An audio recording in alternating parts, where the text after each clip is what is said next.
Guys দেখবো এই দেওয়ালের পিছে মুড়ে কি একটা রহস্য আছে, সেটা আজকে আমরা দেখবো। এই দেওয়ালটা মাঝখানে কৃষক দিয়েছে কি কারণে, সেটা আজকে দেখবো। চলো দিয়ে গেছি এখানে এখানে তোমরা আসবো, আসার পরে ফিতার উপরে ঝাপাবো। কিন্তু আমি পড়ে গেছি ভাই, করার কিছু নেই, আমি পড়ে গেছি। তারও আর একবার হবে, এবারই শেষ।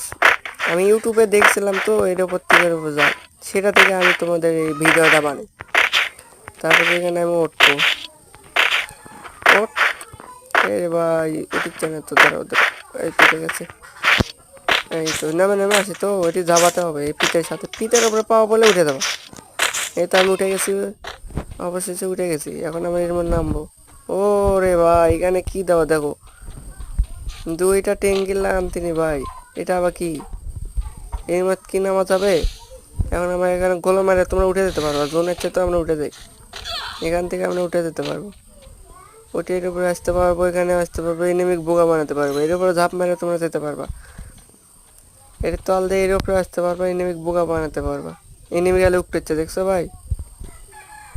এনিমি গেলে উঠতেছে, কিন্তু তুই জানি না যে আমি এর উপরে, এর উপর বসতে এটি থাকতে পারবা।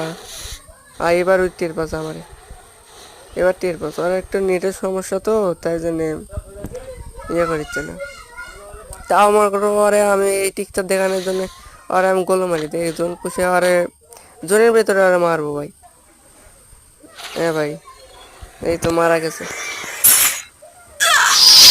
আমার মাত্র 25 স্পিড আছে ভাই।